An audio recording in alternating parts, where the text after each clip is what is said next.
माँ बाप का आशीर्वाद और दोस्तों का है साथ। बड़ा भाई बोला चला गोली, मैं हूँ तेरे साथ। कि इनकर कोनो जिगरवाला से वास्ता ना होला, कि इनकर कोनो जिगरवाला से वास्ता ना होला, और यूपी बिहार के लड़का वहाँ खड़ा होना है जहाँ कोनो रास्ता ना होला।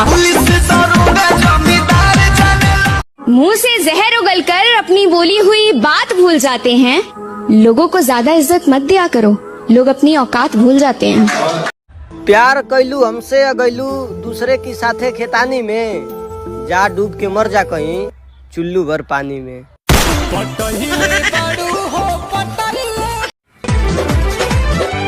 एकरा पलाई जदी केहू जो नजरिया, बोटी बोटी काट दे हम गतरे गतरिया।